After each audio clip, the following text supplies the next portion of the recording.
Olá, queridos de Deus, que bom estarmos juntos, pela alegria de poder compartilhar a palavra de Deus, palavra confiável. Não há nenhuma palavra que seja tão confiável quanto a palavra de Deus. Creia nisso e se aproprie desta verdade e a experimente na sua vida. Eu estou muito feliz, apesar das lutas, das dificuldades, desse tempo que nos obriga o distanciamento, mas penso eu que nunca o povo de Deus teve tanto conteúdo à disposição via internet do que neste tempo de pandemia, né? Já que a internet tem hora que parece um lixão, que só tem besterol, nada que agregue valor à vida, mas como tudo é necessário que façamos o exame e retenhamos o que é bênção, o que nos acrescenta, né, à vida, ao conhecimento, à maturidade, ao bem que devemos praticar. Hoje quero estudar com você, numa devocional, Provérbios. Começaremos hoje uma série de devocionais no livro de Provérbios. É um livro de poesia, classificado como um livro de sabedoria na Bíblia, escrito em boa parte pelo grande Salomão, aquele que foi considerado o homem mais sábio que já existiu na face da terra. Obviamente que não se elogia ele em função da sabedoria humana, da ciência, do conhecimento humano, mas porque ele foi abençoado por Deus com a sabedoria toda especial e incomparável que lhe dava discernimento para tomar decisões e agir. Sabedoria realmente do alto, do Pai das luzes. E espero em Deus que as devocionais que começamos hoje abençoe rica e poderosamente a nossa vida, a sua vida e tantos quantos forem alcançados.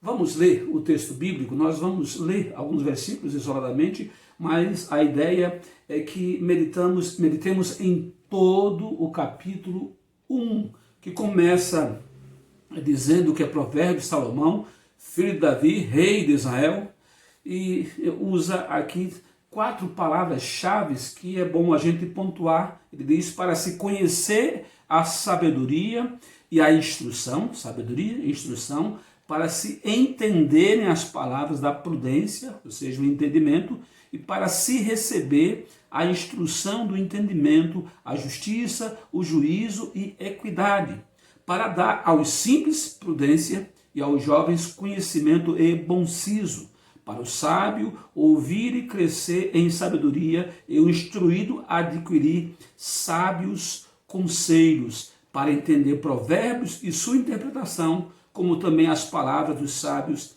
e suas adivinhações. É interessante pensar que este livro, o livro sagrado, ele teve a ver com as experiências de Salomão com a vida e outros sábios, mas que essa experiência não produziu apenas a sabedoria humana, mas foi resultado do temor ao Senhor que esses homens tiveram e, usados por Deus, registraram provérbios, conhecimento para aplicação no cotidiano, ou seja, no nosso dia a dia. Quero que você pense na sabedoria, nessa devocional, como uma virtude divina, que devemos apreciar, devemos buscar, como o texto vai nos pontuar, como mencionei já, algumas palavras-chave como conhecer, entender, receber e instruir, porque a sabedoria nos alcança em todas essas necessidades que temos de conhecimento para a vida. Como vimos, as primeiras lições estão aí dos versos de 1 a 5, nos chamando a atenção para a importância da sabedoria. Mas pontuo com você primeiro o versículo 5, que nos diz o propósito de toda a sabedoria e do próprio livro de Provérbios como sabedoria de Deus para nós. Diz: para o sábio ouvir e crescer em sabedoria e o instruído adquirir sábios conselhos. Observe também o verso 7, que vai nos dizer: o temor do Senhor é o princípio da ciência. Os loucos desprezam a sabedoria e a instrução. Duas grandes verdades. Primeiro, que de fato o temor do Senhor é o princípio da sabedoria. É uma verdade singular, base para toda a nossa trajetória de vida, buscando conhecimento, ciência, para que apliquemos a vida, reconhecendo que há um Deus único e todo-poderoso, que nos criou a sua imagem e semelhança, é o Pai de todas as virtudes e derrama sobre nós as suas virtudes com um propósito santo, que façamos a sua vontade, com temor, com tremor, com reverência, para que o adoremos e ele seja glorificado. Somente os loucos, os nécios, desconsideram o temor do Senhor como princípio da sabedoria e nem buscam a sabedoria, negligenciam com relação a essa busca. Quero pensar com você nos 3 atos que dão base para a aplicação da sabedoria à nossa vida, nesta comunhão que devemos ter com Deus, a sabedoria como resultado da nossa espiritualidade. O primeiro ato da sabedoria é reconhecer a grandeza, poder e autoridade de Deus como Deus. Se você procede em sabedoria, seu primeiro ato vai ser este sentimento.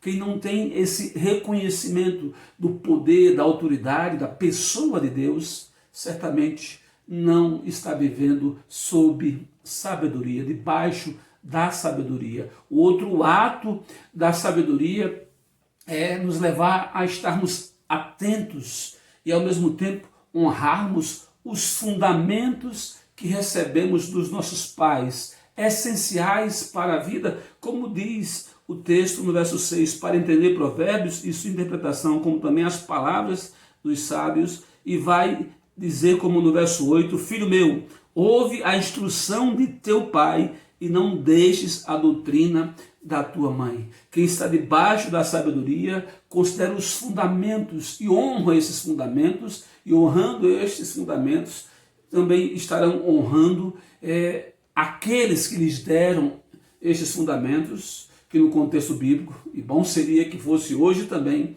os pais, instruindo a criança no caminho que deve andar, instruindo o adolescente e até mesmo o jovem, para que se tornem os adolescentes e os jovens adultos, tementes a Deus e sendo conduzidos também pela sabedoria do Senhor. O terceiro ato da sabedoria é aceitar a influência de Deus, dos seus mandamentos, dos seus pais, daquelas pessoas do bem que se sabe que estão debaixo da orientação do Senhor, e rejeitar as influências perniciosas daqueles que vivem para o mal e sem nenhum temor para com Deus. É isso que diz nos versos 10 e 15. Filho meu, se os pecadores com blandícias te quiserem tentar, não consintas. E o verso 15 vai dizer, confirmando o mesmo pensamento, filho meu, não te ponhas a caminho com eles, desvia o teu pé das suas veredas. Observe que a questão de mais influências, elas, desde que o mundo é mundo, né? Adão e Eva foram pessimamente influenciados e aceitaram a influência do próprio Satanás. E assim vem a humanidade se perdendo por causa de más influências. Eu ouvia dizer, quando era pequeno, que quando o diabo não vem, manda alguém. Quando o diabo não vem, manda o seu secretário. E quantas pessoas são usadas pelo inimigo ou fazem exatamente aquilo que o inimigo quer que elas façam, sente prazer quando elas fazem, que é justamente influenciar as pessoas para o mal e não para o bem. Mas quem anda debaixo da sabedoria tem esse ato de grandeza, de não aceitar as más influências, que sempre baterão às nossas portas. Cabem a nós dizermos, não. O mal, como diz o corinho, o cântico, não pode aqui entrar. Porque aqui entra, habita e tem lugar, e germina, floresce e frutifica a palavra de Deus.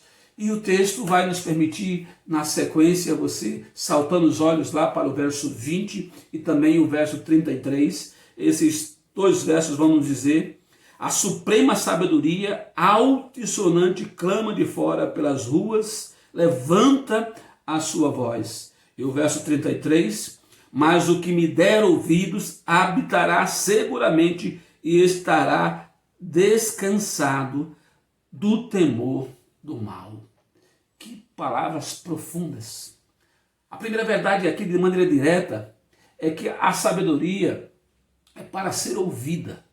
De nada vale você se enriquecer intelectualmente de todo o conhecimento, toda ciência, se você não der ouvido a tudo que está sendo dito e não entender o que é voz de Deus para a sua vida, porque a sabedoria é uma virtude divina, é a palavra de Deus entrando no seu coração e gerando vida, gerando conversão, gerando transformação, lhe vivificando e transbordando para que você também fale aos corações à sua volta. A outra verdade é que a sabedoria ela é para ser crida, ou seja, quem nela crê vive segundo o seu caminho. Como disse o sábio, o princípio da sabedoria é o temor do Senhor. Se você ouviu a sabedoria e creu nela, você vai viver debaixo do temor do Senhor, esperando nele, confiando a ele a sua vida e o obedecendo por ser caminho seguro, caminho verdadeiro, caminho que você sabe para onde leva e com que companhia lhe mantém, ou seja, uma vida que você deixa todo e qualquer mal e dá atenção à voz do Senhor, que se manifesta pela sua palavra e por todos aqueles que creem no Senhor e seguem juntos, olhando para Cristo e dando esse bom testemunho de fé. A sabedoria também é para produzir em nós conversão, deixar o homem mau o seu caminho e, arrependido, seguir uma nova vida segundo a sabedoria, que é virtude de Deus. Como vimos, deixar as más companhias. Quando há sabedoria, há uma mudança de vida. Ou seja, você não vai se conformar com um mundo que é pecador, que jaz no maligno, que não tem prazer nas coisas de Deus e não se sente confortável com a presença daqueles que seguem a Deus.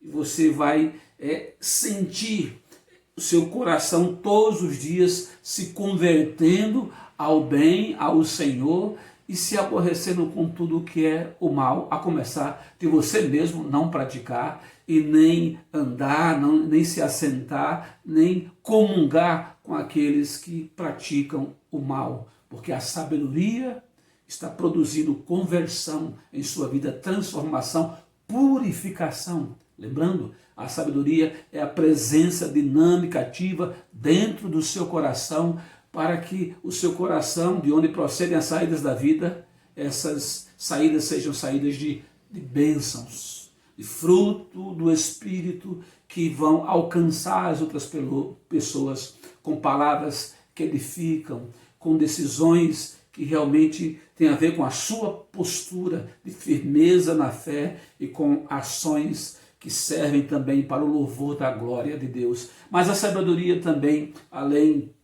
de ser ouvida, de ser crida, de produzir conversão em nós, a sabedoria deve ser praticada como evidência de que, de fato, estamos vivendo sob coerência, ou seja, o nosso discurso de fé é o mesmo da prática da nossa fé.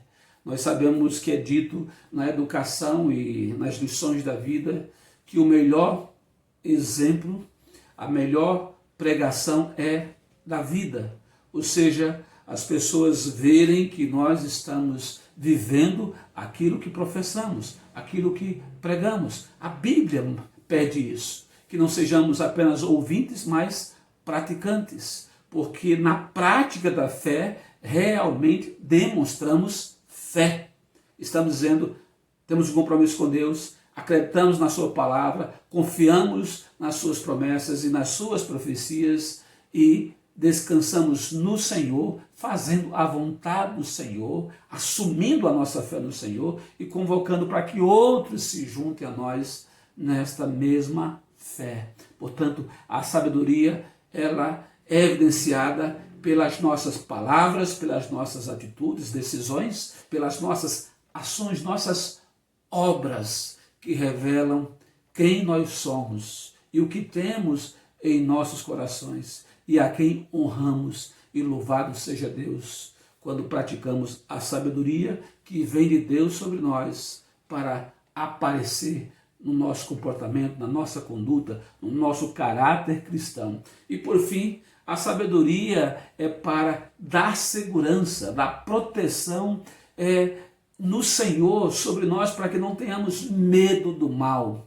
porque somos amados, queridos de Deus, estamos fortalecidos pelo seu poder, pela sua autoridade na nossa vida e demonstramos isso no nosso falar sábio, no nosso agir sábio. O verso que lemos, ele vai nos dizer, no verso 33, que já lemos, mas o que me deram ouvidos, ou seja, como que a sabedoria falando, mas o que me der ouvidos habitará seguramente e estará descansado do temor do mal. Lembra que a palavra vai dizer aqui que o temor do Senhor é o princípio da sabedoria. Veja que contraponto, mas que na verdade fecha uma lição que deve tocar o nosso coração, nos dando segurança, nos dando tranquilidade, nos fazendo descansar no Senhor. Ora, se eu estou debaixo do temor do Senhor, e isto é o princípio da sabedoria, é a prova que a sabedoria de Deus já está sobre mim, quando eu estou debaixo desse temor, eu descanso e não tenho temor do mal. Eu tenho que ter o temor do Senhor e não o temor do mal. E quem tem o temor do Senhor vive debaixo da sabedoria do Senhor. Que isso seja uma verdade na sua vida. E que os frutos da sabedoria do Senhor, que você pode pedir a Ele, como diz Tiago na sua carta, aquele que pede, que sente falta de sabedoria, peça ao Senhor que Ele dará. Dará como deu a Salomão, dará como tem dado a todos os seus filhos que pela fé se ajoelham em oração e com coração humilde clama: Pai, dá-me sabedoria, porque quero discernimento, quero fazer o melhor, quero decidir pelo melhor, quero me manter no centro da tua vontade e debaixo do teu temor, Senhor. E quando oramos assim, o Senhor ouve e responde. Que esta bênção esteja sobre a sua vida, sobre o seu lar, sobre a sua família, em nome de Jesus Cristo. Amém.